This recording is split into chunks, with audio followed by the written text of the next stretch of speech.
This was the first of 3 days for the teams to test the race management and broadcast systems, ahead of the first of 3 preliminary events.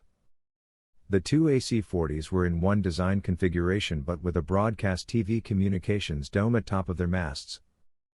What happened in the Cup on August 10, 2023? Emirates Team New Zealand competed in test racing. INEOS Britannia competed in test racing. Alinghi Red Bull Racing did not race. American Magic did not race.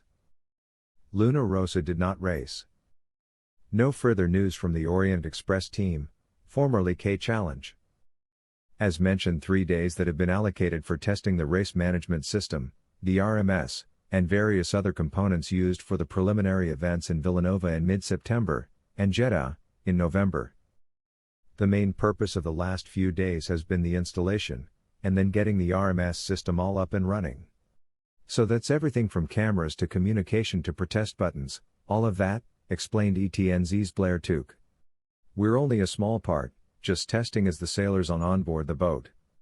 We were having communication with that broadcast team, and all the software team back on land, and just checking a lot of the different systems. I think 20 of them, all based ashore. The challenger of record, INEOS Britannia, and defender, Emirates Team New Zealand, had permission. Or did they give it to themselves? To be the first 2 teams to sail against each other in this America's Cup cycle. Blair Tuke again, we've done a lot of 2-boat testing, as you know, back in New Zealand, so it wasn't totally foreign to us. But having a non-Emirates Team New Zealand boat right next to us was exciting. However, the main priority of the day was RMS testing. We were being instructed what to do at different times, including testing out the range of the system, requiring us to sail a long way offshore, and also further up the coast. The session also was an informal test as to whether, in the hands of rival crews, as to whether the 2 AC40s in one design mode, had a speed difference. It's reassuring to see that, generally speaking, the boats have the same speed, said INEOS Britannia's Giles Scott. I think from our perspective, it's good to get out in Barcelona, and continue to sail this boat in a bit more sea state than what we have historically. There's a few nuances around operating these boats, in terms of how the autopilot systems work. But there were certainly some good takeaways for us for today. Having spent most of their time in Barcelona, and at their previous base in Palma, Mallorca, sailing their 12-meter test boat, the T6, the Brits were a bit rusty on tacking and jibing the AC40. We're going through the water really quite nicely. I think we had a few jibe exits that were potentially our Achilles heel out there. But over the course of a couple of hours, I think we got our heads around why that was happening. And, certainly it was good to make those silly mistakes, early on in the piece, Scott added. On Friday, the plan is for the testing to continue with race director Ian Murray, to be running match racing, which will help prove or disprove the suitability of the 40-feet foiling monohulls for match racing. Lee McMillan, it's been an interesting few days, 3 days of training and testing the race management software. Valuable for INEOS Britannia? Yeah, absolutely. It's been really valuable for us getting out there and you know, getting a bit more time on the AC40, which hasn't been our primary boat or goal for the campaign so far, and also just kind of getting our heads around how the race management systems are going to work. And it's obviously still a lot of, you know, teething issues. It's the first time they've tried to get it all up and running, so there's a bit to do there, but it's great to get a first look at it all and try and kind of get our heads around it as best possible. Seemed to try a few different scenarios today in terms of the way the racing was set up. Just talk about that a little bit. Yeah, we did a bit of match racing at the beginning. The wind was obviously very light, so it was difficult to get, you know, a course set and get things rumbling. And again, you know, getting all of the race management side of things all fully set up and ready, you know, took a bit of time. But, you know, we got a couple of match race scenarios in with the Kiwis at the beginning, and then we got a couple of fleet races in at the end. But, you know, the wind was very light, so it's, you know, right on the edge. But it was really good to get a first glimpse at it all. When you say very light, what are we talking about? Yeah, well, it is between kind of 6 to 8 knots today. So at the bottom end, you know, it was pretty marginal, under 6 at times. Yeah, so it was a light day. You seem pretty strong in in the match racing and then struggled a bit in the fleet racing, was our observation. What was going on in the fleet racing? I guess the wind had died a bit more, and you know, just kind of, I guess, getting our heads into the boats with you know, other boats around. Maybe not as polished as we'd like to be at this stage, but obviously, you know, we've got a lot to look at, a lot to work on, and make sure that we're, you know, learning everything from these days as we possibly can to take it into the fleet racing, because ultimately for the next two events on these boats, that's what it comes down to. In general terms, what have you noticed the other teams are doing maybe differently to you, or just generally different? I mean, generally over the 3 days we felt pretty strong, so there's nothing we want to kind of you know, throw our, you know, tuning guide in the bin. I think certainly kind of getting into the dirty air and the light, you know, getting into those moments, you know, maybe moding the boat for the very bottom end of the range is something, the one area we've got to look at. Who has impressed you the most from the other teams and over these 3 days? I mean, we've obviously raced against the Kiwis the most, and that was our first glimpse at looking at the Americans and the Italian team.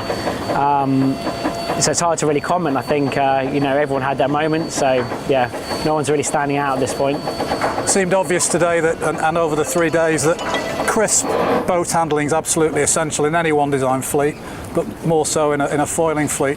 How much time will you dedicate on that in the AC40 in the lead up to Villanova? We're certainly going to put some more time on the boat than we have up to now, but it's still not our primary focus. So, you know, the Cup itself and designing and having a fast boat for the America's Cup has got to be our absolute goal. So, but sure, you know, as we get closer to the event, there'll be a few more training days. I think there's another kind of one of these weekends set up as well, where we'll be racing against the other teams. But ultimately, yeah. The goal is the America's Cup, so it's not all about the AC40 for now. Fantastic, thanks Lee.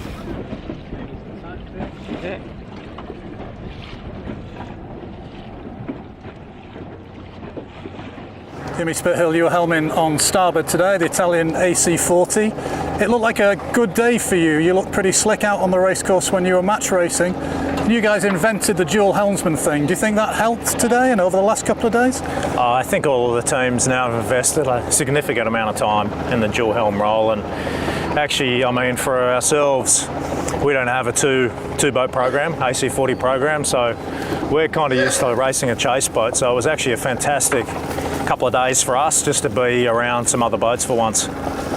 Tell me about the experience of racing in a fleet race today for the first time. First time we've seen that. Looked pretty good from the chase boat. Yeah, it was great. I mean, again, it's just good for us to get around another boat, another AC40. And the fleet race, yeah, just a different dynamic, and yeah, great to get out there and get around the track. How much of a difference will it be when we've got 6 of those boats on the race course? There seems to be enough space for everybody today, but it's going to be pretty busy, isn't it, with 6 boats? I think a lot of it will depend on the wind speed. You know, like today was obviously on the bottom end. I think as the wind speed increases, then it'll definitely get a little tighter out there. There seemed to be very little difference in the boats, the one design after all, in terms of the performance in a straight line. But there were subtle differences in the way the boats were being sailed.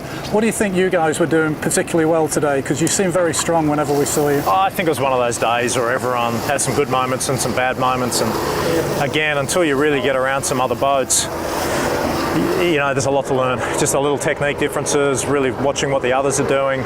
Again, we've been really focusing pretty hard on the teams that have been doing a lot of two boating with their AC40s, being the Kiwis and the Americans. And yeah, just tried to learn as much as we could going into today. It's one design, but there are things you can do with the boat. Obviously don't tell us what things you are doing differently, but what type of things might you be doing differently? Is it the sails? Is it the way you sail the boat? Well, yeah, I mean, the hardware is exactly the same as the others, and so it really just comes down to the teams using the controls, you know, cant, ride height, the trim of the boat, so obviously sails, technique, so there's a lot of little things there, and I think the whole fleet's just learning. Okay, the breeze was a little bit up and down today. How does it change how you sail the boat as the breeze, say, starts to drop away from maybe 15 knots down to 10? Big differences? Well, I mean, the last race for us, and actually the bottom of the course is generally lighter. You're more in kind of survival mode, and then consistently the top of the track had more breeze, so you're a little safer. But you're coming in to the bottom gate was, there's a few manoeuvres where you're really just surviving. Are you calling on any of the tricks of the trade that you learnt from the last Cup? I'm thinking JK manoeuvres. Is there anything new that we're going to see? I'm not sure. I think we'll just have to wait and see what happens in Villanova. Again, for us, we're playing catch up. We just don't have the time of the other teams in two boating or being around another AC40. So we've always been focused pretty hard on our development boat, and so we've just got a low hour count on the 40. So we're just trying to get as many as we can, really observant of what the other guys are doing, and we've got a long way to go. We've got quite a lot to learn. Well, you're looking pretty good today, so thanks for sharing that with us, Jimmy. Yeah, no worries. Nice one.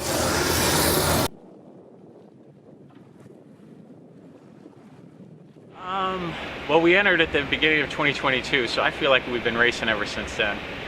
This is just part of the milestone of it. And yeah, it's good to have the boats out sailing, racing against each other. We've had a couple good days with Luna Rosa, and then we did a couple fleet races today, which were as good as as Ian and the race committee team worked out the kinks and the bugs between the media system and getting some of the autonomous marks in a spot that everything's functional. So I think for American Magic, we got 15 months to get ourselves ready for the Challenger Series and for the America's Cup. So each one of these opportunities you take, and at the same time, the lessons learned are building the foundation for our team. And so we were sailing today on full One Design gear.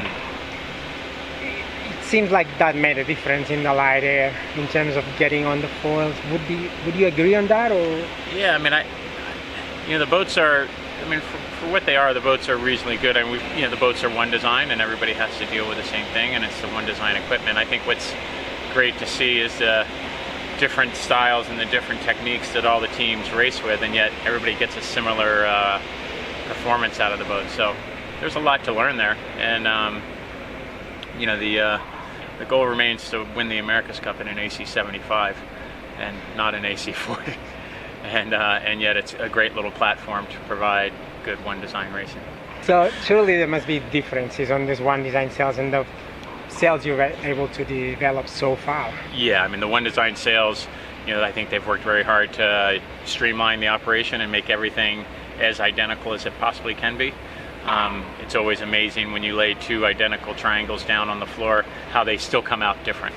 And so I think that's what we're learning. That's certainly not a criticism. It's just more of a reality of when you take on a project in the manner that has been taken on here, there's always going to be subtle differences. We enjoy sailing the boats in One Design configuration, and we enjoy racing the boats in our, when we have our two boat in-house racing with our foils and our sails on it. The boat does come to life a little bit more. Pete, 5 hours of sailing today, the longest day on the water so far, with different kind of objectives. Could you describe a little bit which were? Yeah, well, it's obviously we haven't had the AC40 in Barcelona for very long, so it's a sailing team. It's an amazing opportunity to go out and get comfortable in some quite different conditions to what we sailed the 40 in New Zealand, and also the culmination of the race director Ian Murray and the rest of the team trying to introduce the race management system into the boat. So today we had a little bit of downtime, just trying to do drills for the race officers and race management system, media systems, trying to get everything working and be a test platform for them, and then also trying to have our own training. So long day on the water, but very productive. From the sailor side, how is it going with the race management system and with the robotic marks and with the functionality of everything? Are you happy so far, or did you have any difficulties? Yeah, it's been amazing to see the progression of the systems over the 3 days. From virtually everything getting bolted on the boat under a week ago to testing the systems for the first time. Every day we've had huge steps forward. There's obviously still a little bit to go, but it's been amazing to see the progression so far. And when talking about performance today, we did 2 fleet races. On the first one, a solid lead and win. On the second one, a start on port tack with a very different strategy to most of the other teams. Could you give some details about it? Why you decided to do that, and if it was? The first start we had, we've thought was really nice conditions. It was probably 9 knots or something like that, so you didn't have to worry too much about the wind shadows. You could kind of manoeuvre anywhere, and we did a nice job putting the boat in a good spot. And then the second one, we actually ended up almost coming off the foil in a manoeuvre about 5 minutes out to the start, and barely made it back in time. So we're right on the back foot the whole way. Okay. And yeah, it was hard to get back into the race, but it definitely wasn't really our intention to start on port, but we just got a little bit too late. Yeah, and that dying breeze, I think you saw everyone apart from Prada off the foil at the end and not actually finishing the race. So it's pretty tricky when it gets below that 7 knots to keep these boats going, especially when you're crossing the wind shadows. But yeah, it's great practice. It's super tough conditions, and we're really excited to be out there racing other teams. Then after all the other teams left, we stayed training for at least 45 more minutes, doing some tucks and some dives in a dying breeze, maybe around 3.5 to 4 knots of intensity. Do you believe maneuvers in those kind of conditions are very critical and important? Yeah, well, obviously those conditions, you can do a manoeuvre in lighter air, then you can take off. So it's incredibly important. You don't make the mistake in the manoeuvre, you keep foiling. And for us, we haven't had the opportunity to do much time in that super light stuff. So, to be able to actually try a few things that we'd been talking about throughout the day and put them into practice is, incredibly valuable. So, we're really happy with the day, the way we've evolved through it, and it's going to be a fun little period trying to figure out how to get a bit more speed out of the AC40s before Villanova.